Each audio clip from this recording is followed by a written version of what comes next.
Hello વિદ્યાર્થી મિત્રો, MCom semester 2ની અંદર જે સબ્જેક્ટ આવેલું છે કંપનીલક્ષી નાણાકીય અહેવાલ પ્રેષણ, એની અંદર ટોટલ 4 ચેપ્ટર આવે છે.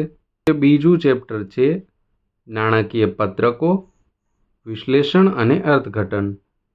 એ ચેપ્ટરના ટોટલ 3 ભાગ પડે છે. 2A જેમાં આવે છે નાણાકીય પત્રકો અને નાણાકીય વિશ્લેષણ, અર્થઘટન અને સવિસ્તાર ચર્ચા. બીજું છે 2B નાણાકીય પત્રકોના વિશ્લેષણ માટેની પદ્ધતિઓ અને પ્રયુક્તિઓ.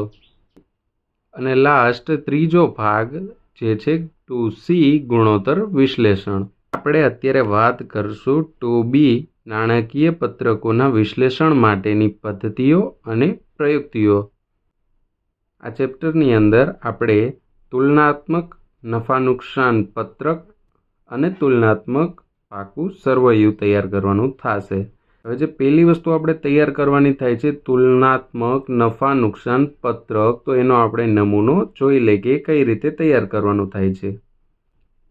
રેડી? તો આ પત્રક તૈયાર કરવા માટે આપણે સ્ટાર્ટિંગમાં લખી લેવાનું, જે તારીખ આપેલી હોય એ તારીખ 31/3/2003ના રોજ પૂરા થતા વર્ષ માટેનું તુલનાત્મક નફા નુકસાન પત્રક, જેની અંદર આપણે લખવાની થશે વિગત, એની પછી પાછલું વર્ષ રૂપિયામાં, ચાલુ વર્ષ રૂપિયામાં, એના પછી વધારો કે ઘટાડો રૂપિયામાં એનું એક કોલમ બનાવવાનું થશે, અને વધારો કે ઘટાડો પર્સન્ટેજ એટલે કે ટકાવારીમાં એનું એક કોલમ બનાવવાનું થશે. વિગતની અંદર આપણે લખવાનું થશે વેચાણ, વેચેલ માલની પડતર, વેચાણમાંથી વેચેલ માલની પડતરને બાદ કરવાનું થશે, જેથી આપણને મળશે કાચો નફો, જેને કહેશું આપણે એ. એના પછી એમાંથી આપણે બાદ કરવાના થશે સંચાલન ખર્ચા. સંચાલન ખર્ચાની અંદર જે સંચાલકીય ખર્ચા હોય એનો સમાવેશ થાય, જેમ કે ઉત્પાદન ખર્ચ કહીએ અથવા કારખાના ખર્ચ કહીએ. આપણને સ્ટોક આપેલો હોય, શરૂ સ્ટોક, અર્ધ તૈયાર માલનો સ્ટોક, કાચા માલનો સ્ટોક, એ બધું આની અંદર આવશે. પછી ખરીદી કરી તો ખરીદી આની અંદર આવશે. એના પછી આપણને જે વહીવટી અને ઓફિસ ખર્ચા આપેલા હોય એ આની અંદર આવશે, અને વેચાણ અને વિતરણના ખર્ચા જે થતા હોય એ બધા આની અંદર આવશે. આ બધા ખર્ચાનો ટોટલ મારી દેશું તો આપણને મળશે કુલ સંચાલકીય ખર્ચ, જેને આપણે બી કહેશું. હવે કુલ એ હતો જે કાચો નફો, એમાંથી આપણે કુલ સંચાલકીય ખર્ચ કુલ બી એને બાદ કરી દેશું તો આપણને મળશે સી ધંધાકીય નફો. હવે આ ધંધાકીય નફામાં આપણે ઉમેરો કરીને અન્ય આવક છે એને ઉમેરવાની થશે. અન્ય આવકમાં શું શું વસ્તુ આવે? તો ડિવિડન્ડ અને વ્યાજની આવક હોય, રોકડ વેચાણનો નફો હોય અથવા તો જમીન વેચાણનો નફો હોય. આ રીતની જે આપણને અન્ય આવક થતી હોય એ આપણે અહીંયા લખવાની થશે. હવે આ અન્ય આવકનો ટોટલ મારશું તો આપણને મળશે કુલ અન્ય આવકો, જેને આપણે કહીશું ડી, જેમાં આપણે કુલ ધંધાકીય નફો એના પ્લસ કુલ અન્ય આવકો એટલે કે ડી, આ બેનો ટોટલ મારશું તો આપણને કુલ આવકો મળી જશે, જેને આપણે ઈ કહેશું. રેડી? એમાંથી આપણે જે અન્ય ખર્ચા છે એને બાદ કરી દઈશું. અન્ય ખર્ચામાં શું આવશે? તો લોન ઉપરનું વ્યાજ આવશે, ઘસારો આવશે, વટાવ આવશે. એ રીતના જેટલા અન્ય ખર્ચા છે એ આમાં આવશે. હવે આ અન્ય ખર્ચાનો ટોટલ મારશું તો આપણને મળી જશે કુલ અન્ય ખર્ચ, જેને આપણે એફ કહેશું.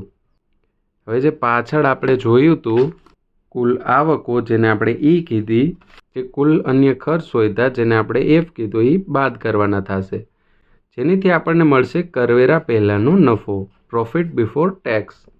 હવે આ કરવેરા પહેલાંના નફામાંથી આપણે જે કરવેરો હોય બાદ કરવાનો થશે, જેથી આપણને મળશે કરવેરા પછીનો નફો, જેને આપણે કહેશું પ્રોફિટ આફ્ટર ટેક્સ. જે આપણને કરવેરા પછીનો નફો મળ્યો છે એમાંથી આપણે બિનધંધાકીય ખોટ જેટલી હોય એ બાદ કરવાની થશે, જેમ કે રોકડ વેચાણની ખોટ હોય અથવા વાહન વેચાણની ખોટ હોય કે યંત્ર વેચાણની ખોટ હોય. એ જે બિનધંધાકીય ખોટ હોય એની આપણે એન્ટ્રી અહીંયા કરશું, અને જેટલી બિનધંધાકીય ખોટ હોય એનો ટોટલ મારી દેશું, જેને આપણે કહીશું કુલ બિનધંધાકીય ખોટ, જેને આપણે જી કીધેલું છે. હવે કરવેરા પછીનો જે નફો હતો એમાંથી આપણે કુલ બિનધંધાકીય ખોટ બાદ કરી દઈશું, જેનેથી આપણને ચોખ્ખો નફો મળી જશે.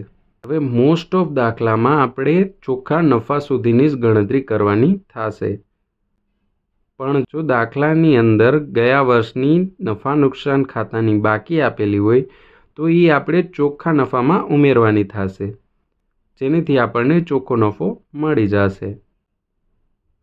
અને એ સિવાય જો એની અંદર નફાની ફાળવણી અંગે કાંઈ માહિતી આપેલી હોય, જેમ કે અનામત ખાતે લઈ જવાનું કીધું હોય, અથવા ડિબેન્ચર પરત નિધિ ખાતે લઈ જવાનું કીધેલું હોય, અથવા ડિવિડન્ડની ફાળવણી કરવાનું કીધું હોય, તો આપણે જે નફો આપણને મળ્યો હોય એમાંથી બાદ કરવાની થશે. હવે ચોખ્ખા નફામાંથી આ ફાળવણીની રકમ બાદ કરી દેશું તો આપણને મળશે નનું ખાતાની આકર બાકી, જેને આપણે પાકા સરવૈયામાં લઈ જવાની થાય છે. રેડી? તો આ રીતે આપણે તુલનાત્મક નફા નુકસાન ખાતું દોરવાનું થશે. એના પછી જે બીજી વસ્તુ પૂછાય છે એ છે તુલનાત્મક પાકું સરવૈયું. તો આપણે એનો નમૂનો જોઈ લઈએ. જેવી રીતે આપણે પાછળ કર્યું હતું વિગત, પાછલું વર્ષ રૂપિયા, ચાલુ વર્ષ રૂપિયા, વધારો કે ઘટાડો રૂપિયામાં અને વધારો કે ઘટાડો ટકાવારીમાં, સેમ એ જ રીતે પાકું સરવૈયું પણ તૈયાર કરવાનું થશે, જેની અંદર આપણે સ્ટાર કરીને લખશું ઇક્વિટી અને જવાબદારી, જેની અંદર આપણે 1 નંબર કરીને લખશું શેર હોલ્ડર્સના ભંડોળો. જો તમને ખબર ન હોય કે પાકા સરવૈયાની અંદર કયા શીર્ષકની અંદર કઈ કઈ વસ્તુનો સમાવેશ થાય છે, તો તમે સ્ક્રીનશોટ લઈને આ માહિતી વાંચી શકો છો. જેમાં આવે શેરમૂડી, જેટલી બી શેરમૂડી આપેલી હોય, ઇક્વિટી શેર અથવા પ્રેફરન્સ શેર, તો એ આપણે અહીંયા લખવાની થશે. એના પછી જે હોય અનામત અને વધારો, તો એ આપણે અહીંયા લખવાનો થશે. એના પછી આ બેનો ટોટલ મારીને કુલ શેર હોલ્ડર્સના ભંડોળો લખી નાખવાનું, અને આ બેનો ટોટલ મારીને અહીંયા લખી નાખવાનો, જેને આપણે કહીશું કુલ એ. એના પછી બીજો પોઈન્ટ કરીને આપણે લખી લેવાનું બિન ચાલુ જવાબદારીઓ, જેની અંદર લાંબા ગાળાના ઉછીના નાણાં, અન્ય લાંબા ગાળાની જવાબદારીઓ, લાંબા ગાળાની જોગવાઈઓ, આ ત્રણેયનો ટોટલ મારવાનો થશે. જેટલી માહિતી આપણે આપેલી હોય એટલી એની અંદર લખવાની. એના પછી કુલ બિનચાલુ જવાબદારી કરીને ટોટલ મારીને લખી નાખવાનો અહીંયા, જેને આપણે કહીશું કુલ બી.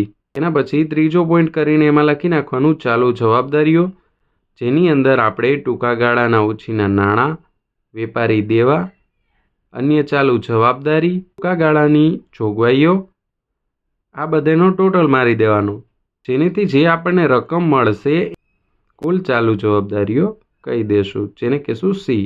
રેડી? તો હવે જે આપણે ટોટલ માર્યા કુલ એ, કુલ બી અને કુલ સી, તો આ ત્રણેયનો ટોટલ મારી દેવાનો, જેથી આપણને મળશે કુલ જવાબદારીઓ. એની પછી આપણે જે બીજો પોઈન્ટ કરવાનો થશે સ્ટાર કરીને, એ છે મિલકતો. હવે મિલકતોની અંદર બે વસ્તુનો સમાવેશ થાય છે. પહેલી તો છે બિનચાલુ મિલકતો અને બીજી છે ચાલુ મિલકતો.